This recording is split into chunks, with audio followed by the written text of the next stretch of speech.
আজকে আমরা আলোচনা করব সপ্তম পরিচ্ছেদ নিয়ে আমরা আলোচনা করব, কারক নিয়ে আমরা আলোচনা করব, কারক বিভক্তি সম্বন্ধ এবং সম্বোধন পদ নিয়ে আমরা আলোচনা করব। তাহলে আমরা যদি বলি কারক, কারক শব্দটির অর্থ হচ্ছে যা ক্রিয়া সম্পাদন করে তাকে বলা হয় কারক। কারক মানে কি? যা ক্রিয়া সম্পাদন করে তাকে বলা হয় কারক বলা হয়। বাক্যস্থিত ক্রিয়াপদের সঙ্গে নামপদের যে সম্পর্ক তাকে কারক বলে। বিভিন্ন পরীক্ষা আসে যে বাক্যস্থিত ক্রিয়াপদের সাথে নামপদের কী সম্পর্ক, বা সহজ ভাষা আসে বাক্যে ক্রিয়াপদের সাথে নামপদের কী সম্পর্ক তাকে কী বলে? কারক বলে। কারক 6 প্রকার: কর্তৃক, কর্ম, করণ, সম্প্রদান, অপদান এবং অধিকরণ। তো আমরা এখানে না দিয়ে আমরা সরাসরি নিচে চলে যাই, তাহলে আমরা সহজে বুঝতে পারবো যে আমাদের কারক নিয়ে। তো এখানে বিভক্তি নিয়ে আলোচনা আছে, আমরা বিভক্তি নিয়ে যদি বুঝতে চাই তাহলে একটু নিচে যাই, তাহলে আমরা সহজে বিভক্তি নিয়ে আমরা সকল বিস্তারিত আলোচনা আমরা এখানে বুঝতে পারবো। যেমন প্রথম বিভক্তি হচ্ছে শূন্য, মনে রাখতে হবে প্রথম বিভক্তি শূন্য বিভক্তি। মানে প্রথম বিভক্তি হচ্ছে এমন যে কোনো ধরনের বিভক্তি যুক্ত হয় না, সেটাকে বলা হয় প্রথমা বিভক্তি। তারপর আমরা যদি খেয়াল করে দেখি যে দ্বিতীয় বিভক্তি, তাহলে আপনি খেয়াল করে দেখবেন যে দ্বিতীয় বিভক্তি হচ্ছে কে বা রে। এটা আমরা কিন্তু তৎপুরুষ সমাসে আমরা আলোচনা করেছিলাম। দ্বিতীয় বিভক্তি হচ্ছে কে আর রে, বাকিগুলো আপনি দেখেন না তাহলেই যথেষ্ট। তৃতীয় বিভক্তি হচ্ছে গিয়ে দ্বারা, দিয়ে, কর্তৃক, এই তিনটাই। বাকিগুলো আশপাশে একবচন, বহুবচন সবগুলো বাদ দিয়ে দেন, যেগুলো বলতেছি শুধু এইগুলো দেখেন। চতুর্থী হচ্ছে দ্বিতীয়ার মতো বলতেছে। দ্বিতীয়ার মতো মানে কি? দ্বিতীয় কী আসলো? কে আর রে আসলো। তাহলে চতুর্থী হচ্ছে এই দ্বিতীয়ার মতো কে রে, আর আছে জন্য নিমিত্ত, এখানে লিখে নাই। তাহলে চতুর্থী হচ্ছে কে রে, এটাই সাথে আরেকটা যোগ করব আমরা, নিমিত্ত আর জন্য। নিমিত্ত শব্দের অর্থ কিন্তু মানে জন্যই। নিমিত্ত হচ্ছে আপনার সংস্কৃত শব্দ, আমরা বাংলার জন্য বলি। পঞ্চমী হচ্ছে আপনার হতে, থেকে, চেয়ে, এই তিনটাকে আপনি খেয়াল করেন, বাকিগুলো ভুলে যান। ষষ্ঠী অন্তস্থ এর। সপ্তমী হচ্ছে আপনার এ অন্তস্থ অ তে, বাকিগুলো এতে, এগুলো বাদ দেন, তাহলে আপনি বুঝতে পারবেন। তাহলে এখান থেকে আপনি শিখেন, প্রথম হচ্ছে শূন্য বিভক্তি, দ্বিতীয় কে রে, তৃতীয় হচ্ছে দ্বারা দিয়ে কর্তৃক, চতুর্থী হচ্ছে গিয়ে নিমিত্তর জন্য কে রে, পঞ্চমী হচ্ছে হতে থেকে চেয়ে, ষষ্ঠী অন্তস্থ এর, সপ্তমী এ অন্তস্থ অ তে, এগুলি শুধু মনে রাখেন। তো এখানে বলতেছে অপ্রাণী মানে বিভক্তি যুগের নিয়ম দিচ্ছে যে অপ্রাণী বা ইতর প্রাণীবাচক শব্দের বহুবচনে রা যুক্ত হয় না, গুলিগুলো যুক্ত হয়। ঠিক আছে, অপ্রাণীবাচক শব্দের উত্তর কে বা রে বিভক্তি হয় না, শূন্য বিভক্তি হয়। অপ্রাণীবাচক মানে প্রাণ ছাড়া যেগুলো আছে বস্তু। স্বরান্ত, স্বরযুগ অন্ত, মানে অন্তেতে যদি স্বর আসে শব্দের উত্তর এ বিভক্তি রূপ হয়। যেমন মা যুগ এ, মায়ে। অকারান্ত ও ব্যঞ্জনান্ত শব্দের উত্তর প্রায়ই রা স্থানে এরা হয় এবং ষষ্ঠী বিভক্তির অন্তস্থ র স্থলে এর যুক্ত হয়। সেটা কেন বলতেছে? যেমন লোক যুগরা, লোকেরা। এখন আমরা আসি, এটা তো বিভক্তি গেছে, আমরা তো বিভক্তি যতটুকু বলছি উপরে যে বক্সটা দিয়েছে এটাই যথেষ্ট। এখন আমরা আসবো কর্তৃকারক। কর্তৃকারক যদি বলি আমরা বাক্যস্থিত যে বিশেষ্য বা সর্বনাম পদ ক্রিয়া সম্পন্ন করে তাকে বলে ক্রিয়ার কর্তা বা কর্তৃকারক বলে। সহজ ভাষায় সাবজেক্টকে কর্তৃকারক বলা হয়। সহজ ভাষায় যে সাবজেক্ট তাকে বলে কর্তৃ বা কর্তা, আর এটাকে বলে কর্তৃকারক। তো আমরা যদি খেয়াল করে দেখি যে আপনি দেখেন যে কর্তৃকারক চিনবেন কীভাবে? বার্বকে প্রশ্ন করবেন কে অথবা কারা দ্বারা। যেমন দেখেন খোকা বই পড়ে, প্রশ্ন করেন কে বই পড়ে, উত্তর হচ্ছে খোকা, তাহলে এই খোকা হচ্ছে আপনার কর্তৃকারক। দেখেন মেয়েরা ফুল তুলে, প্রশ্ন করেন কারা ফুল তুলে বা কারা ফুল তুলে বা কারা তুলে, উত্তর হচ্ছে মেয়েরা, তাহলে মেয়েরা হচ্ছে আপনার কর্তৃকারক। তাহলে কর্তৃকারক চিনার উপায় হচ্ছে যে কে বা কারা দ্বারা প্রশ্ন করলে তাহলে আমরা বলবো সেটা কর্তৃকারক। এখন দেখেন খোকা হচ্ছে মূল শব্দ, এর সাথে কি উপরে কোনো বিভক্তি যুক্ত হয়েছে? যে ওই যে কে রে দ্বারা দিয়ে কর্তৃক, নিমিত্ত, জন্য, হতে থেকে চেয়ে, অন্তস্থ এর, এ ও তে, না, যুক্ত হয় নাই। তাহলে এটাকে আমরা বলবো শূন্য বিভক্তি। শূন্য বিভক্তি ধরবো কেন? কারণ এটা হচ্ছে খোকার সাথে কোনো বিভক্তি যুক্ত হয় নাই, তাই প্রথম বিভক্তি আরেক নাম হচ্ছে শূন্য বিভক্তি। প্রথম বিভক্তি আরেক নাম কিন্তু শূন্য বিভক্তি। তো এখানে আবার আছে প্রকারভেদ আছে, যেমন মুখ্য কর্তা যে নিজেই ক্রিয়া সম্পাদন করে তাকে বলা হয় মুখ্য কর্তা। যেমন ছেলেরা ফুটবল খেলতেছে, তাহলে কে ফুটবল খেলে বা কারা ফুটবল খেলে? ছেলেরা, তাহলে এটা মুখ্য কর্তা। প্রযোজক আমরা আরও আগে আলোচনা করছি, 2-3টা ভিডিও আগে দেখলে আপনারা বুঝবেন যে প্রযোজক কর্তা নিয়ে আলোচনা করে নিজে কাজটা না করে আরেকজনকে দিয়ে করালে। যেমন শিক্ষক ছাত্রদের ব্যাকরণ পড়াচ্ছেন, তো শিক্ষক কি পড়তেছে? না, তাই শিক্ষক হচ্ছে প্রযোজক। আর পড়তেছে কে? ছাত্র, তাই ছাত্র হবে প্রযোজ্য।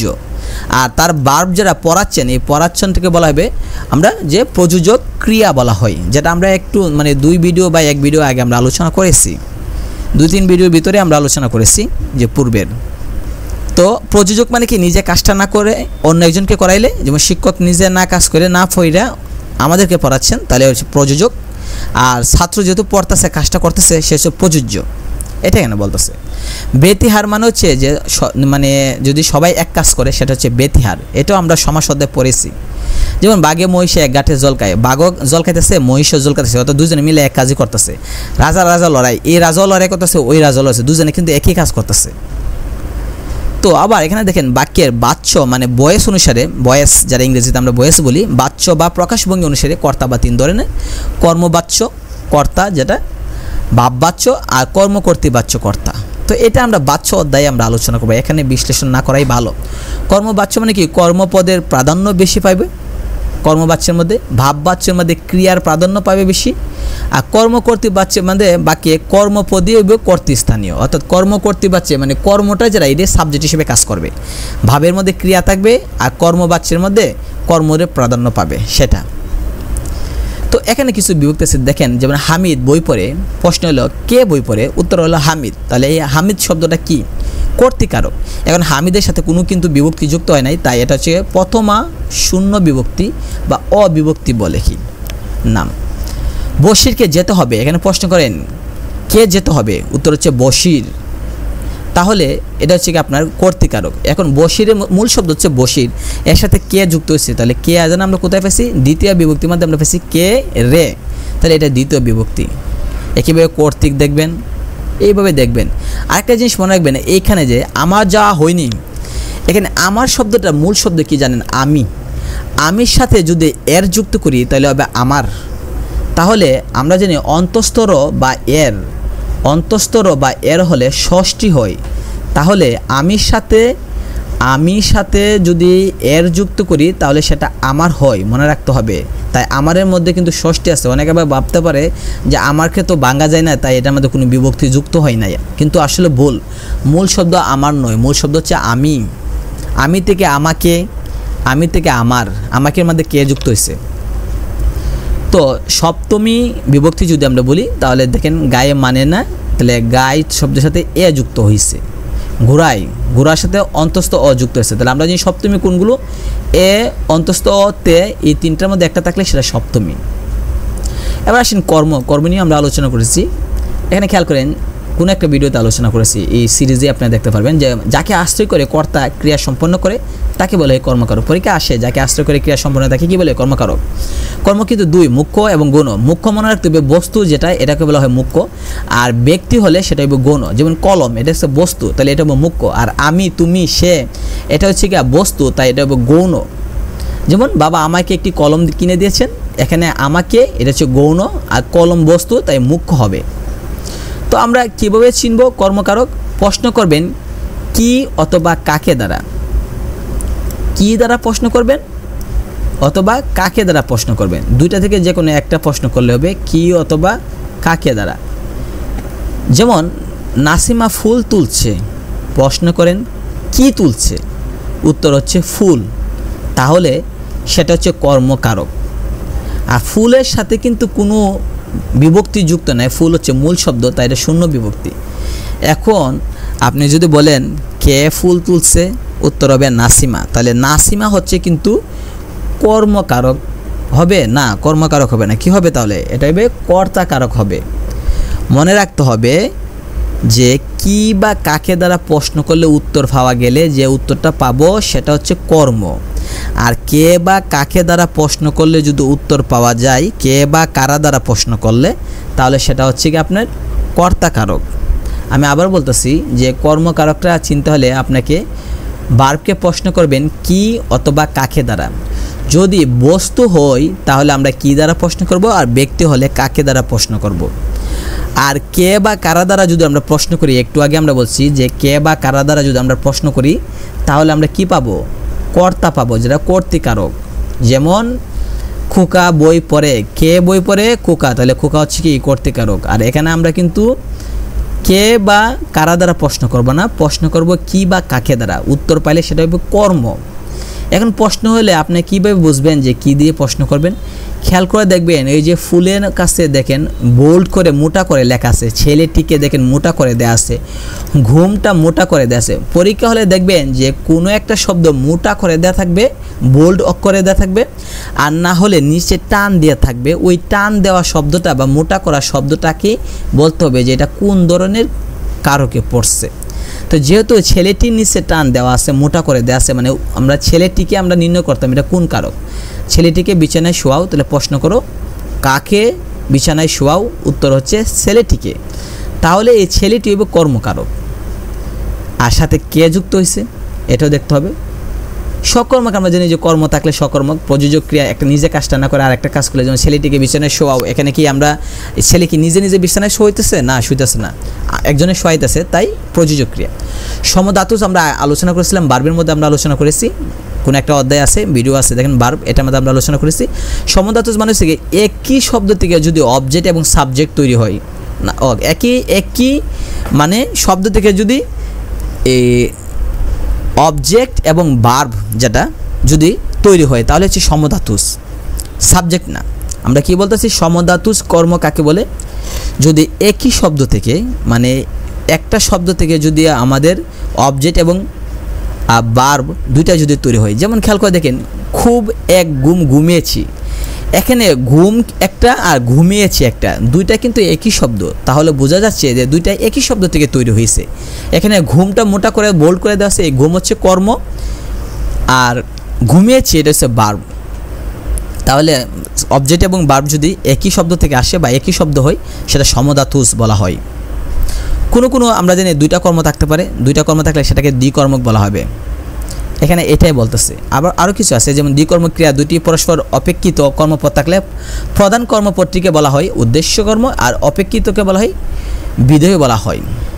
যেমন দুধকে মোরা দুগ্ধ বলি, এখানে মূল যেটা মেইন যেটা এটা হচ্ছে দুধ, তাই এটা হচ্ছে উদ্দেশ্য কর্ম, আর বাকিটা যেটা আছে এটা মানে মূল অবজেক্ট নাই, দুগ্ধ যেটা, তাই এটাকে আমরা বিধেয় কর্ম বলছি। কারণ বলছি যে দুইটা যদি কর্ম থাকে, দ্বিকর্ম থাকলে দুটি পরস্পর অপেক্ষিত কর্মপদ থাকলে প্রধান কর্মটিকে অর্থাৎ যেটা মেইন কর্ম সেটাকে আমরা উদ্দেশ্য কর্ম, যেহেতু আমরা দুধ হচ্ছে মেইন কর্ম তাই আমরা এটাকে বলবো যে উদ্দেশ্য, আর দুগ্ধ যেটা এটা হচ্ছে আপনার যে বিধেয় কর্ম বলবো। তো কি ডাক্তার ডাকো, প্রশ্ন করেন কাকে ডাকো, উত্তর হলো ডাক্তার ডাকো। তাহলে ডাক্তার হচ্ছে কি যে কর্মকারক। মনে রাখতে হবে যে নিচে কিন্তু টান দেওয়া থাকবে, নাহলে যে শব্দটা এটা বোল্ড করা থাকবে, এই শব্দটাকে আপনি বার করতেন। ডাক্তারের সাথে কোনো বিভক্তি যুক্ত নেই, তাই প্রথম বিভক্তি বা শূন্য বিভক্তি। ডাক্তার হচ্ছে মূল শব্দ। তারপর আসেন করণ কারক। করণ শব্দের অর্থ হচ্ছে যন্ত্র, সহায়ক বা উপায়। বিভিন্ন পরীক্ষা আসে যে করণ শব্দের অর্থ কী। ক্রিয়া সম্পাদনে যে যন্ত্র বা উপকরণ বা সহায়ক আমরা ব্যবহার করি সেটাকে বলা হয় করণ কারক। কীভাবে চিনবেন? কিসের দ্বারা, কি উপায়ে যদি প্রশ্ন করেন আর উত্তর যেটা পাইবেন এটাই হচ্ছে করণ কারক। যেমন নীরা কলম দিয়ে লিখে, প্রশ্ন করেন নীরা কি দিয়ে লিখে বা কিসের দ্বারা লিখে, উত্তর হচ্ছে কলম দ্বারা লিখে, তাহলে এই কলমটা হচ্ছে করণ কারক, এটা হচ্ছে উপকরণ। ঠিক আছে। আমরা যদি দেখি ছাত্ররা বল খেলে, প্রশ্ন করেন ছাত্ররা কি দিয়ে খেলে বা কিসের দ্বারা খেলে, তাহলে বল দ্বারা, তাহলে এটা হচ্ছে বলের শব্দটা হচ্ছে মূল শব্দ, এর সাথে কোনো বিভক্তি যুক্ত হয় না, তাই প্রথম। লাঙ্গল দ্বারা জমি চাষ করা হয়, প্রশ্ন করেন কিসের দ্বারা জমি চাষ করা হয় বা কি উপায়ে জমি চাষ করা হয়, উত্তর হচ্ছে লাঙ্গল দ্বারা। তাহলে এটা হচ্ছে কি, যেহেতু উত্তর পাইছি তাই এটা করণ কারক। আর লাঙ্গলের সাথে দ্বারা শব্দটা আছে, তাই এটা হচ্ছে কি আপনার তৃতীয়া, কারণ আমরা জানি তৃতীয় বিভক্তি কোনটা, দ্বারা দিয়ে কর্তৃক, এভাবে এখানে দেওয়া আছে। সম্প্রদান আসেন। সম্প্রদান কারক হচ্ছে কি, যাকে সত্য ত্যাগ করে দান করা হয়, অর্চনা করা হয়, সাহায্য করা হয়, তাকে বলা হয় সম্প্রদান কারক। মানে ভিক্ষুককে যে ভিক্ষা দিলাম এরা সত্য ত্যাগ করে, এটা মালিক আর আমি নাই, তাহলে সেটা হচ্ছে সম্প্রদান কারক। অর্থাৎ যদি এমন হয় কাউকে কোনো কিছু দান করছেন কিন্তু পরবর্তীতে এটা আবার দাবি করবেন না বা ফেরত পাবেন না, সেটাকে বলা হয় সম্প্রদান কারক। সম্প্রযোগ দান, আপনি এমন কিছু দান করবেন যেটা মালিকানা আপনি আর কখনো স্বীকার করবেন না। যাকে সত্য ত্যাগ করে দান করবেন, যে মালিকানা ত্যাগ করে দান করেছেন আর ফেরত চাইবেন না, সেটাকে বলা হয় সম্প্রদান কারক। বস্তু নয় ব্যক্তি সম্প্রদান কারক, এটাও বিভিন্ন অবজেক্টিভে আসে। অনেক ব্যাকরণ এটা মানে এটাকে স্বীকার করে না, সম্প্রদান কারণকে মানে কারককে স্বীকার করে না তারা, কারণ কর্মকারক আর সম্প্রদান কারক একই। দুইটার মধ্যে পার্থক্য হচ্ছে এটাই, যদি কাউকে কোনো কিছু দেওয়া হয় তাহলে সেটা হচ্ছে কর্মকারক, আর সম্প্রদান কারক হচ্ছে আপনার দিলাম কিন্তু ফেরত আনলাম না। যেমন ফর এক্সাম্পল, দুফাকে আমরা কাপড় দিলাম, এখন এই কাপড়টাকে আমরা ফেরত আনবো কি না? অবশ্যই ফেরত আনবো, তাই এটা সম্প্রদান কারক নয়। কারণ দুফাকে কাপড় ধুইতে দিলাম, ধোয়ার পরে সে কিন্তু আবার ফেরত দিবে, কারণ মালিকানা আমি রয়ে গেছি, তাই এটা সম্প্রদান হবে না, এটা হবে এটা হবে কর্মকারক হবে। আর ভিক্ষুককে যে আমি 10 টাকা দিলাম, এটা তো আমি আবার ফেরত চাবো না বা ফেরত দিবে না, তাহলে যেহেতু একদম মালিকানা ত্যাগ করে দিয়ে দিয়েছি, তাই এটা হবে সম্প্রদান কারক হবে। এই কারণে অনেকে এটা স্বীকার করে না কি যে সম্প্রদান কারক কোনো কারকই না, মানে এটা কর্মকারকের ভিতরে ঢুকে দেওয়া হয়েছে কি। যা হোক, আমরা যদি খেয়াল করে দেখি, যেমন ভিখারিকে ভিক্ষা দাও, প্রশ্ন করেন কাকে ভিক্ষা দাও? উত্তর হচ্ছে ভিখারিকে। যেহেতু আমরা বলতেছি যে সম্প্রদান কারক আর কর্মকারক একই, সম্প্রদান কারক এবং কর্মকারক একই, পার্থক্য শুধু এতটুকু এখানে আমরা খেয়াল রাখবো যে কাউকে যদি আমরা কিছু দিয়ে ফেরত আনি কর্ম, আর একেবারে দেয়া দাঁড়াইলে সম্প্রদান, তাহলে আমরা প্রশ্নটা করব কর্মকারকের মতোই, কি বা কাকে দ্বারা। তাহলে ভিখারিকে ভিক্ষা দাও, প্রশ্ন করেন কি বা কাকে দ্বারা। আমরা কর্মকারকে বলছি যে ব্যক্তি হলে কাকে দিয়ে প্রশ্ন করব, আর বস্তু হলে কি দ্বারা। যেহেতু ভিখারি একজন ব্যক্তি, তাই ভিখারিকে ভিক্ষা দাও, ভিখারি নিচে টান দেওয়া আছে বা মোটা করে লেখা আছে, তাহলে প্রশ্ন করেন কাকে ভিক্ষা দাও? উত্তর হচ্ছে ভিখারি। তাহলে এই ভিখারি হচ্ছে গিয়ে আপনার সম্প্রদান কারক। আর যেহেতু এখানে আমরা সর্বস্ব ত্যাগ করে তাকে দিয়ে দিচ্ছি, আবার ফেরত নিব না, তাই এটা সম্প্রদান কারক। আর ভিখারির সাথে কে যুক্ত হওয়ার কারণে আমরা বলবো এটা তৃতীয়া বিভক্তি।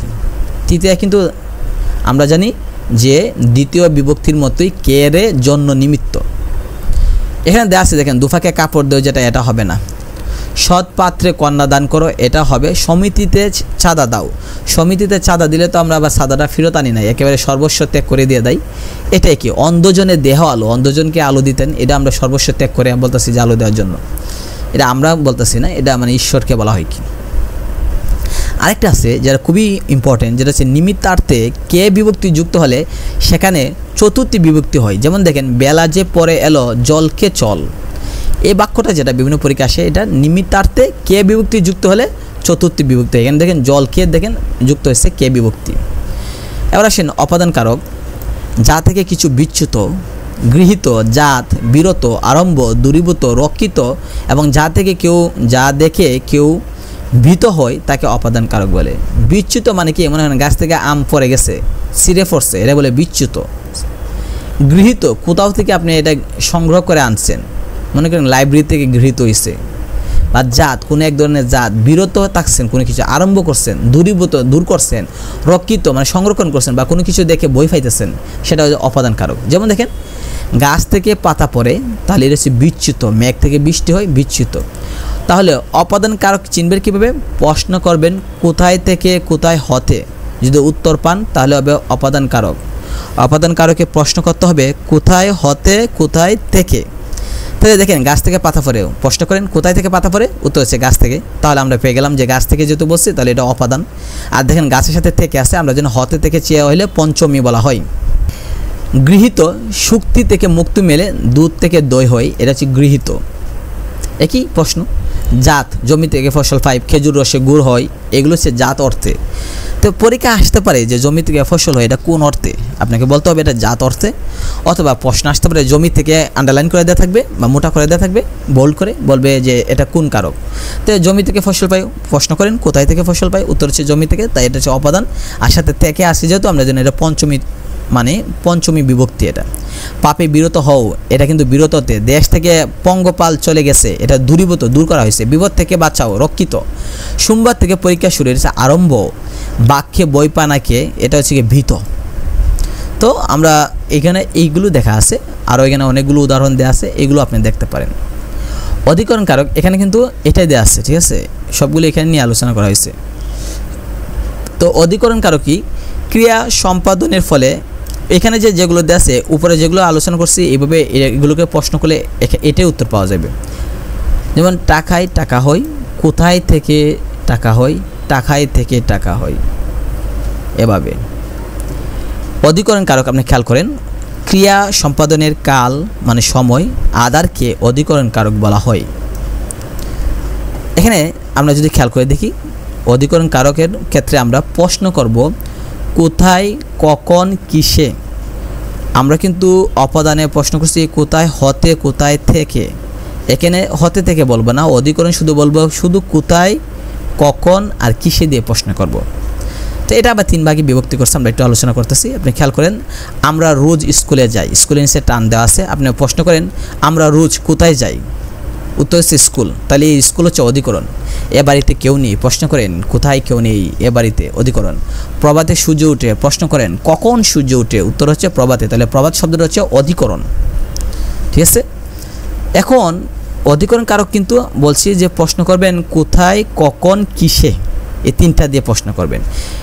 এবং প্রবাদ শব্দটা হচ্ছে মূল শব্দ, এর সাথে এ যুক্ত আছে, প্রবাতে সাথে এ আছে, এ বিভক্তি। আমরা জানি এ অন্তস্থ ও তে সাধারণত সপ্তমী ক্ষেত্রে হয়, সপ্তমী বিভক্তি, আর অধিকরণে সপ্তমী বিভক্তি বেশি হয়। তো এখানে 3 প্রকার অধিকরণ কারক দেওয়া আছে। একটা হচ্ছে কালাধিকরণ, আদারাধিকরণ, ভাবাধিকরণ। আদার মানে স্থান, কাল মানে সময়, ভাবাধিকরণ মানে ভাব। তাহলে কাল মানে হচ্ছে কি সময়, যেমন প্রভাতে সূর্য ওঠে, প্রশ্ন করলাম কখন সূর্য ওঠে, প্রভাতে। তাহলে এই যে এটা কোন ধরনের ক্যাটাগরি পড়ছে, এটা কালের মধ্যে পড়ছে। আমরা রোজ স্কুলে যাই, প্রশ্ন করেন কোথায় স্কুলে যাই, উত্তর হচ্ছে আমরা রোজ স্কুলে যাই, প্রশ্ন করেন কোথায় যাই, উত্তর হচ্ছে স্কুলে যাই। তাহলে এই যে জায়গাটা হচ্ছে আদার, এটা এখানে বলছি। যদি কোনো ক্রিয়াবাচক বিশেষ্য অন্য ক্রিয়ার কোনোরূপ ভাবের অভিব্যক্ত হয় তাহলে বলা হয় ভাবাধিকরণ। ভাব দেখাইলে ভাবাধিকরণ বলা হয়। ভাবাধিকরণে সর্বদাই সপ্তমী হবে, অর্থাৎ ভাবাধিকরণে সপ্তমী ছাড়া হবে না। বিভক্তি প্রয়োগ হয় বলে একে ভাবে সপ্তমীও বলা হয়, নাম দেওয়া হয়। যেমন সূর্যোদয়ে অন্ধকার দূরীভূত হয়, অথবা কান্নায় সুখ মন্দীভূত হয়, এটা। আবার আদার, এখানে কিন্তু আমরা বলে ফেলছি যে অধিকরণ 3 প্রকার, কাল মানে সময়, আদার মানে স্থান, ভাব মানে ভাব, যেটা আমরা বললাম সূর্যোদয় বা কান্নাই, এটা। আবার আদার যেটা বলতেছি 2 নম্বরটা যেটা আছে আদারাধিকরণ, এটাকে আবার 3 ভাগে ভাগ করছে। একটা হচ্ছে ঐক্যদেশিক, একটা হচ্ছে অবিব্যাপক, আর একটা হচ্ছে বৈষয়িক। ঐক্যদেশিক মানে হচ্ছে বিশাল স্থানের মধ্যে কোনো এক জায়গায় এই কাজটা হলে। যেমন পুকুরে মাছ আছে, এখন পুকুরে কি সব জায়গায় মাছ আছে? আপনি কি পানির মধ্যে হাত দিলে মাছ পান? না, পুকুরে কোনো এক কোণার মধ্যে আছে। তাহলে বিশাল একটা পুকুরের কোনো এক জায়গার মধ্যে মাছ আছে, তাই সেটাকে বলা হয় ঐক্যদেশিক। বনে বাঘ আছে, বাঘ কি বনে সব জায়গায় আছে যে গেলেই দেখা যাবে? না, কোনো একটা কোণায় সিফা সাফাই আছে, তো এটাকে বলা হয় মানে ঐক্যদেশিক। ঐক্যদেশিক মানে হচ্ছে কি বিশাল কোনো স্থানের কোনো একটা জায়গায় হবে, ছোট্ট একটা জায়গা হবে, বিশাল একটা মাঠের কোনো একটা জায়গায় হবে, সেটাকে বলা হয় ঐক্যদেশিক। বা আকাশের চাঁদ উঠেছে, চাঁদ কি আকাশের পুরো আকাশ জোড়ায় উঠছে? না, আকাশে কোনো একটা জায়গায় উঠেছে, তাই বিশাল একটা জায়গায় কোনো এক জায়গা হলে সেটা বলে ঐক্যদেশিক। সামীপ্য অর্থ ঐক্যদেশিক, যেমন ঘাটে নৌকা বাঁধা আছে, ঘাটে তো সারা ঘাট জোড়ায় তো নৌকা না, যেমন ঘাটে যেমন একটা নৌকা বাঁধা আছে, এটা। আবার অনেকে বলবেন যে অনেকগুলো তো নৌকা বাঁধা থাকে, আচ্ছা অনেকগুলো থাকে, আমরা বলতেছি যে ঘাটে আমার নৌকাটা বাঁধা আছে, তাহলে ঘাটের পুরা ঘাট জুড়ে তো আমার নৌকা বাঁধা না, যেমন একটা জায়গায়। দুয়ারে দাঁড়ায় প্রার্থী, এটাও। ভিক্ষা দেহ তারে, রাজা দুয়ারে হাতি বাঁধা, এটাও। অবিব্যাপক দেখেন, উদ্দিষ্ট বস্তু যদি সমগ্র আধার জুড়ে বিরাজ করে সেটা বলে অবিব্যাপক। দুইটার মধ্যে পার্থক্য বুঝি না। ঐক্যদেশিক আমরা বলতেছি যে বিশাল একটা জায়গার কোনো একটা কোণার মধ্যে হইতেছে ঐক্যদেশিক, আর অবিব্যাপক বলতেছে যে সমগ্র জায়গার মধ্যে হইতেছে। যেমন তিলের তৈল আছে, যে তিলের যে দানাটা, এটার মধ্যে দেখবেন পুরা তিলটার মধ্যে কিন্তু তেলটা আছে। বা সরিষার যে দানাটা, সরিষাটা যদি আপনি মনে করেন চ্যাপটা করেন কোনো কিছু দিয়ে, দেখবেন সব জায়গা দিয়ে তেল বাড়িতেছে। তাহলে এই যে তেলটা পুরা সরিষার দানার পুরাটা ভিতরে আছে, এমন না সরিষার দানা কোনো একটা কোণার মধ্যে আছে, সেটা না। নদীতে পানি আছে, কেউ কি বলতে পারবে যে নদীর কোনো এক কোণাত পানি আছে আর বাকি কোণাত পানি নাই? না, নদীতে পানি আছে মানে কি নদী সমগ্র জায়গা জোড়াই কিন্তু পানি আছে। যদি বলতাম মাছ আছে তাহলে বলতাম যে সব জায়গায় তো আর মাছ নাই। তাহলে ঐক্যদেশিক হচ্ছে কোনো একটা জায়গার, আর অবিব্যাপক হচ্ছে গিয়ে পুরা জায়গার মধ্যে থাকবে। যেমন নদীতে পানি আছে, নদীর সব জায়গার মধ্যে পানি আছে। আর মাছ বললে মাছ তো সব জায়গায় নাই, তাহলে মাছ হবে ঐক্যদেশিক। বৈষয়িক দেয়া আছে মানে বিষয় নিয়ে, যেমন রাকিব অঙ্কে কাঁচা কিন্তু ব্যাকরণে ভালো। এই যে বিষয় নিয়ে আলোচনা করতেছেন, বিষয় মানে কোনো একটা গুণ বা দক্ষতা বা ক্ষমতা নিয়ে আলোচনা যদি করি আমরা, সেটা হচ্ছে বৈষয়িক। যেমন আমাদের সেনারা সাহসে দুর্য, যুদ্ধে অপরাজেয়, কোনো একটা গুণ বা দক্ষতা বা ক্ষমতা নিয়ে আমরা আলোচনা করতেছি, এটা এখানে দেশে। অধিকরণে আরও কতগুলো উদাহরণ দেওয়া আছে, আপনারা দেখে নিতে পারেন। এবার আসি আমরা সম্বন্ধ পদ। ক্রিয়াপদের সঙ্গে সম্পর্ক না রেখে যে নামপদ বাক্যস্থিত অন্য পদের সঙ্গে সম্পর্ক যুক্ত হয় তাকে বলে সম্বন্ধ পদ।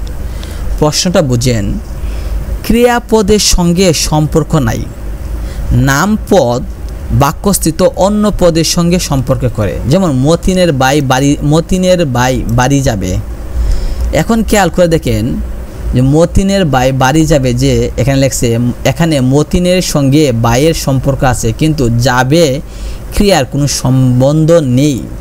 মানে বোঝাতে চাচ্ছি যে ক্রিয়াপদের সঙ্গে সম্পর্ক নাই যে নামপদ, মানে এমন একটা নাম যেটা মানে নামপদ বা শব্দ বা বিশেষ্য বা নাউন, এমন একটা নামপদ যেটা বার্বের সাথে সম্পর্ক নাই কিন্তু অন্যরার সাথে সম্পর্ক আছে। যেমন মতিনের ভাই বাড়ি যাবে, মতিন কিন্তু যাবে না, তাই মতিনের সাথে যাবার কোনো সম্পর্ক নাই।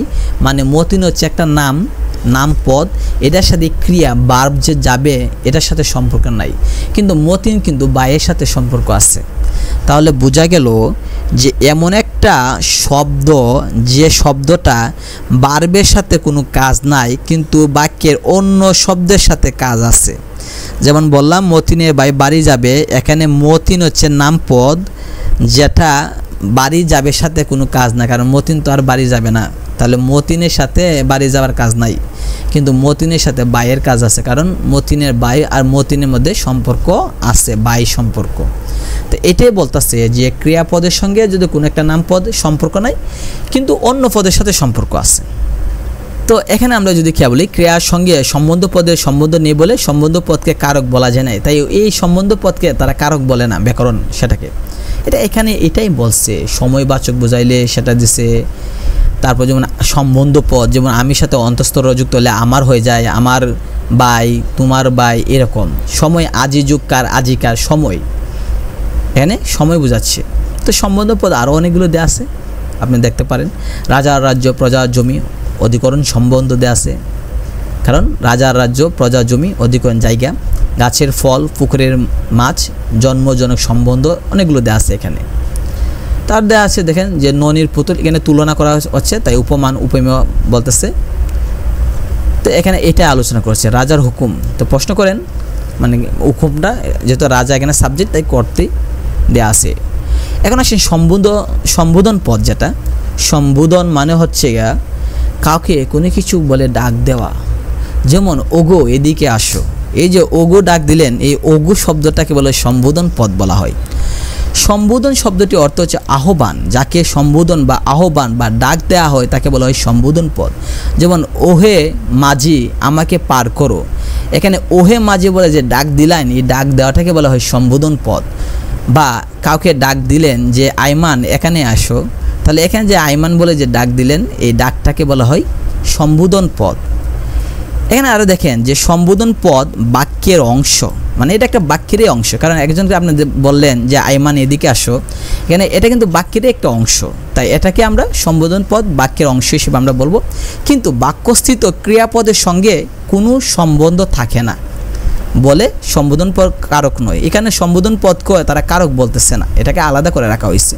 তো কিছু সম্বোধন পদ আছে যেমন ওগু, উরে, হে, ওগু, ওহি, এভাবে ডাকা হয় কি, যেমন ওগো তোরা জয়ধ্বনি কর, উরে আজ তোরা যাস নে ঘরের বাহিরে, এভাবে আমরা সম্বোধন করে থাকি। এটা এখানে এটা দেওয়া আছে। আর সম্বোধন পদের পরে কিন্তু একটা ক্ষমা দিতে হয়, দেখেন এখানে ক্ষমা দেওয়া আছে যে ওগু পরে একটা ক্ষমা দেওয়া আছে তোরা জয়ধ্বনি কর। তো এই হলো কারক। আমরা নেক্সট ভিডিওতে আমরা আলোচনা করব অষ্টম পরিচ্ছেদ অনুসর্গ বা কর্ম প্রবচনীয় শব্দ নিয়ে আমরা আলোচনা করব।